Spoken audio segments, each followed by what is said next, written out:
Grab a friend and take a seat because you're about to witness two of the wildest stories in high school history. I just was standing there laughing. I was just shocked, if anything. First up, it's plenty of forking fun when one group of seniors try to pull off the biggest and strangest prank their school has ever seen. Let's just fork the high school. Will they be crowned class clowns? Or will the joke be on them? It was just a mad dash, people scrambling everywhere, just trying to get away from this cop. Then see how one dude goes diva just to make the grade. My shirt's coming off, my pants are coming off, and the dress is coming on. I felt violated. Bet you wish you did your homework now. All this and more on high school stories, scandals, pranks, and controversies. My school is so boring. When is something interesting gonna happen? Give us something to talk about. Something to talk about. Something cool. High school stories, scandals, pranks, and controversies. By now you've seen your share of high school stories that are just plain weird, but this one may top them all. See how one group of seniors try to pull off the largest prank their town has ever seen by tapping into their love of forks. Yes, forks. Just watch. Welcome to Lansdale, Pennsylvania, a quaint Philly suburb whose teen scene leaves much to be desired.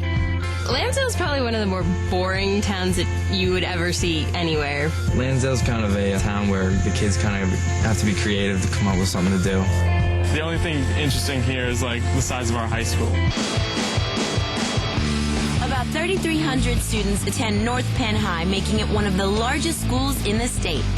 This place has so much going on that many kids actually want to be there. There's a lot of sports and activities and clubs that you can get involved in. Just this past year, our swim team won the state title, our football team won the state title, and our academic decathlon team won the state title. It's a great place to be because there's so many different things that you can do that everyone finds their little niche. That's Tom, North Penn's resident class clown. Between performing in plays and acting as the football team's mascot, this is one student who makes sure he's being noticed. Tom's always loved attention. He's a really friendly guy. He's friends with everyone in every social group. He's crazy. He's so different from everyone else. He's just a totally unique guy. Unique is also a word that could describe Tom's core group of friends, a gang so tight that they went by a group name inspired by a comic book. Yes, a comic book. I was reading the Fantastic Four and thought of the name Mantastic Four. It was originally just four of us, and then it grew and it grew and it grew. If you took James Bond and you cloned him 5 times, that would be us. The Fantastic guys are probably the coolest guys you'll ever meet. The Mantastics spent their time crowd surfing in the cafeteria and interpretive dancing at their senior recital. But their favorite activity? Forking. Forking, by definition, is taking a large number of forks and shoving them into the ground of someone's lawn. Forking sounds pretty stupid, but it's really fun. The best part is the reaction of the people that you fork. It's just like the realization, like, oh, crap, I got forked. Not again! If someone did something not so cool to us, we'd fork them. But if we really love someone, we'd fork them too. As their senior year was coming to a close, the guys decided that it was up to them to revive a long-forgotten tradition at North Penn, the senior prank. We were sitting around, and Tom was just like, I have a great idea. Let's just fork the high school. And everyone was like, yeah, that's a really good idea. The guys were well used to working their magic on average-sized lawns, but forking the grounds of a high school, that would take some major planning. The group of us, we'd meet at a restaurant after school just to be able to discuss the matters at hand. We realized that we needed to plan everything specifically, like where exactly in the high school we were forking, because it's a big high school. I was adamant about forking the center courtyard because then we would get minimum exposure from cops. It was a huge lawn. We could spend a large amount of time doing it. So the next step in the plan was to gather enough forks for the prank. We knew from prior experience that it was maybe 2,000 forks to fork a lawn, so we just set the goal for 30,000. Instead of just getting just a fork for your lunch, we'd ask people to just grab the whole stack of forks. We realized that we couldn't take that many from the school because we didn't want the school to start noticing that we were taking forks. So we decided, there has to be some other ways. We went to the supermarket, and we'd just take all the forks that they had on the shelf. We'd just put them in baskets and carts and wheel them up to the front. And buying every fork they had might have looked a little strange to the cashiers, but they sold it to us anyway. I went to a Chinese restaurant, and I noticed that they had a lot of plastic forks. I figured they have to buy them in bulk. So I talked to the manager. I said, having a family reunion, and I need a lot of forks because we eat a lot. And I told him we need 10,000 forks, and he placed an order for 10,000 forks, and then I came in later that week and bought them. The guys had finally reached their 30,000 fork goal. But with only 2 weeks of classes left, they had to hone in on a date to pull off the prank. Tom actually talked to a security guard, and he was casually talking to them about their hours, and figured out that they weren't there on Sunday nights at all, that no one, in fact, was in the school on Sunday nights. To play it safe, the guys kept their Sunday date on the DL until the last minute. We really didn't give people that much warning. We only told people after school let out on Friday that we would do it that Sunday night. We were really just trying to get as many people as possible. We told everyone about it that we could. That whole weekend I was calling people, letting them know what day, what time, and what to bring. Finally, the night of the prank had arrived. Tom gathered his legions in his basement at midnight, eager to get the show on the road. I drastically underestimated how many people we would get. It was amazing how many people showed up. There were about 70 or 80 kids stuffed in Tom's basement. There was a lot of tension in the air. People weren't sure what was going to happen. And then Tom gave his heartwarming speech. It was the 60th anniversary of D-Day when we did this. So I said, 60 years ago, our forefathers invaded the beaches of Normandy, France. Today we invade the lawns of North Penn High. The speech really helped a lot of us feel like there was a connection. It's kind of like one of those coach halftime speeches that really kick the guys' butts. After that, everyone began to get their forks and put them in bags, and we went. I woke up to a stream of kids leaving the house and all of the engines starting up simultaneously on 20 cars. It was like the Spanish Armada pulling out. It was really cool to watch and see everyone ready to do this. This was something that had been in the works for months and months, and it was finally going to happen. Coming up, will the prank go off as planned? The only sound that you could hear was the sound of forks being thrown to the ground. Or will the guys be caught fork-handed? To tell the truth, I'd never been that scared in my entire life. When High School Stories returns. So check it out. Our fork-obsessed seniors are set to landscape their school with a mere 35,000 plastic utensils. Why? It's senior prank time. Will it work? Well, you'll have to watch to find out. It's 2 a.m. Time for Tom to lead his forking legions in their offbeat assault on North Penn High. We parked in a neighborhood that's right behind the school. We got groups of people, and we all went to the one spot in the woods. One of the kids made us this gigantic wooden fork. And as we were going through the woods, I was carrying the big fork. We led the charge into the woods, and then the woods let us out right at where we were forking, and we went to work. There were the forkers, which you kind of say are like the worker bees. They were all about just putting the forks in the ground.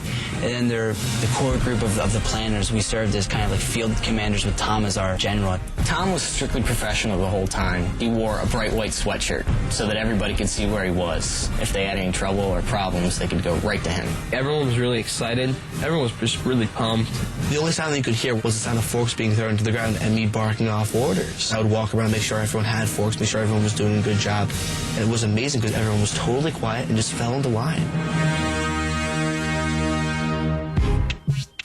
You gotta love it when a plan's coming together. But as the Fork Fest was well underway, something happened that the guys didn't count on. A friend of ours who was curious as to how we were doing the job decided to drive by. We pulled in the parking lot pretty much ready to make them think that we were the cops and we were coming in to bust them. And not only did he drive by, but he also decided to peel out and squeal his tires. They started scattering and sprinting to different areas. We all ran we were trying to head back to the cars, and we realized it was just a false alarm, and we all went back. That apparently caused someone who lived on the street right there to call the cops. And a couple minutes later, the cops pull in. They didn't have their sirens on, but their lights were on, and they were just driving really fast. We had to get out of there, so everyone just dropped what they had and ran. My first thought that this was probably going to be some type of vandalism against the school, that we were going to find graffiti, spray paint on the walls, windows broken. I was scared out of my mind. I heard the cop yelling. I didn't hear exactly what he said. To tell the truth, I'd never been that scared in my entire life.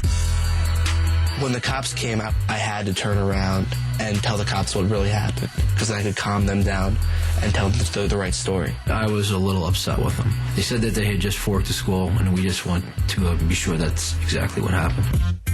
Though Tom explained that it was a harmless prank and that no damage had been done, those caught were carted down to the police station to await their post-forking fate. We gave the kids involved the worst case scenarios. You could actually be charged with criminal mischief to a property, loitering, and then any repercussions the school district would have. At first, they took us very seriously, but he said that his recommendation would be for the school not to press charges. It was just a prank. The ingenuity that they had in putting this all together, it was kind of admirable. Relieved that the police didn't press charges, the guys headed home to get ready for school, which was just a few hours away. As morning broke, the students of North Penn arrived to a very unusual scene. I drove up and I saw people walking around the fields with their arms, shrugging like, what is going on here? People were late for class because they just stood out in the courtyards looking at the forks. There were just thousands of white plastic forks sticking out of the lawn. I just started laughing. So the prank was playing well with their fellow students and teachers, but would their principal be so amused? Certain that the cops had dropped a dime on them, the Mantastics made it to school anxiously expecting bad news. I was extremely nervous that I could hear my name called over the intercom and that I was going to get in a lot of trouble. I thought I might not get to graduate with the rest of the class. It turns out that the school didn't need the police to find out who was behind the late-night forking frenzy. The school does have security cameras running 24 hours a day. And from that, we were able to pick out Tom. I was sitting in homeroom, and then all of a sudden a security guard walked up to the room and knocked on the door, and I just stood up and left, and they took me down to the principal's office. I told Tom, I said, you have final exams today. By the end of the day, I want to look out this window, and I don't want to see any forks here. If there are no forks, if the courtyard is cleaned up, there's no consequences to this. With no desire to learn what those consequences could be, Tom jumped all over the massive task of rendering the school fork-free. He went around the whole entire school just asking people to help him clean up. So if everyone can please help me during your lunch period, just pick up like a fork or two, that'd be amazing. In the middle of the final, I stood up and I asked for help, and the teacher got pretty mad at me, but I think it got the word out. There was a good 35 to 40 people that helped clean up the forks. People we didn't know came and helped us. I guess I felt really, really happy because so many people cared. And we had the homecoming queen picking up next, like the lead singer in a local band, and it was amazing. It's like at the end of a Saved by the Bell episode. In fact, by noon of that day, they had all the forks bagged up and brought them to my office to prove to me they had cleaned everything up. They acted very responsibly. Later that week at graduation, the principal had his own surprise in store for the parting pranksters. When I think of creativity, I want to commend the organizational skills of the 50 seniors who worked so hard to carefully place 35,000 plastic forks in two of our courtyards this past Sunday evening. We're going with too much approval, I thought. It ruins our image. We don't want to be that approved. It was like he was genuinely proud of us, and that was amazing. It was just a really good way to end it. I think what's important about it is to just bring back like a tradition of pranking and having fun. I would definitely do it again.